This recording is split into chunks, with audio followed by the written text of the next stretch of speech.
اعوذ باللہ من الشیطان الرجیم بسم اللہ الرحمن الرحیم وبہ نستعین الصلاة والسلام علی رسولہ الکریم وعلی اہل بیتہ الطیبین الطاہرین المعصومین اما بعد بسم اللہ الرحمن الرحیم الف لام میم ذالک الکتاب لا ریب فیہ۔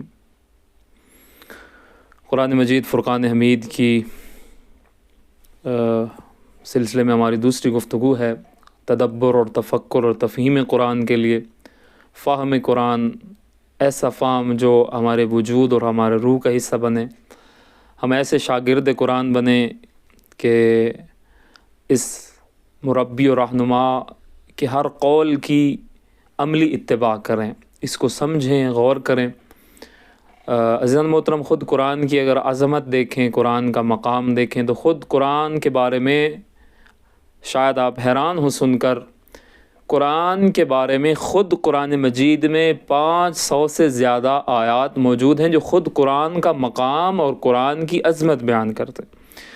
اگر ایک آیہ مجیدہ اگر ہمیں مل جائے کسی موضوع پہ تو اس موضوع میں کتنی گہرائی ہوگی اگر قرآن اس کی تصدیق کر دے۔ اب آپ خود اندازہ لگا لیجئے کہ قرآن مجید اپنے بارے میں 500 آیات میں بتا رہا ہے کہ قرآن کس عظمت کا مالک ہے، اور خود اپنے لا ریب ہونے کی گارنٹی دے رہا ہے کہ یہ میرا کلام قرآن مجید جو ہے یہ الف لام میم ذالک الکتاب، ذالک ویسے اسم اشارہ ہے، بعید کے لیے ہے۔ قرآن تو بعید نہیں ہے، بعض دفعہ کہا کہ ان ھذا القرآن یہدی للتی ہی اقوم۔ قرآن مجید ھذا کبھی کہا، کبھی ذالک کہا، ذالک بعید کے لیے۔ اس کے دو معنی علماء نے بیان فرمائے، ایک تو اس کی عظمت اور مقام کے لیے کہا، ایک اور معنی بھی سمجھ لیجیے۔ ایک اس کا معنی یہ ہے کہ ایک قرآن ہمارے سامنے ہے ظاہر میں، جس کو ہم پڑھتے ہیں، جس پہ ہم غور کرتے ہیں متن کی صورت میں، لیکن اس کی قرآن کی جو حقیقت ہے، قرآن کی جو روح ہے، یہ انسان حقیقت میں شاگرد قرآن کب بن سکتا ہے؟ جب اس کا اس کریم اللہ کے ساتھ رابطہ ہو، یعنی خداوند متعال کی استعانت، اور خداوند متعال کے ساتھ انسان رشتہ جوڑے بغیر قرآن کی حقیقت کو نہیں سمجھ سکتا، قرآن کی روح کو نہیں سمجھ سکتا۔ تو پس کبھی کہا ان ھذا القرآن، کبھی کہا ذالک الکتاب لا ریب فیہ۔ دیکھیں قرآن مجید پہ بڑے بڑے اعتراض ہوئے اور ابھی بھی ہو رہے ہیں۔ ظاہر عرب کے لوگ بڑے ادیب تھے، فصیح و بلیغ تھے، قرآن کو شاعر کا کلام کہتے تھے، لیکن آج تک کسی کی جرت نہیں ہوئی، کسی کی طاقت نہیں ہوئی فَأْتُوا بِسُورَةٍ مِّن مِّثْلِهِ۔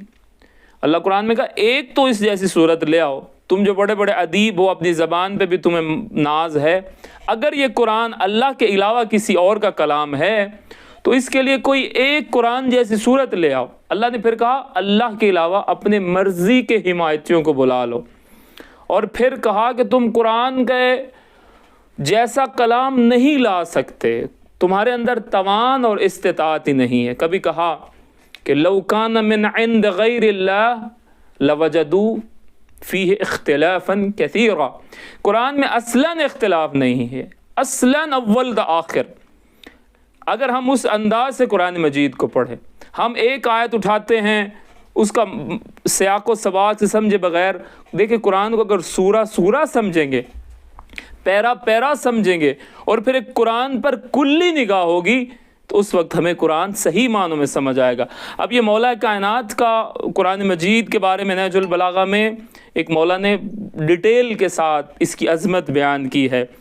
اب یہ مولا کائنات کیا فرماتے ہیں؟ بسم اللہ الرحمن الرحیم فیہ تبیان کل شیء وذکر ان الکتاب یصدق بعضه بعضا وانه لا اختلاف فیہ فقال سبحانہ ولو كان من عند غیر اللہ لوجدوا فیہ اختلافا کثیرا وان القرآن ظاہره انیق وباطنه عمیق لا تفنى عجائبه ولا تنقضی غرائبه ولا تکشف الظلمات الا به۔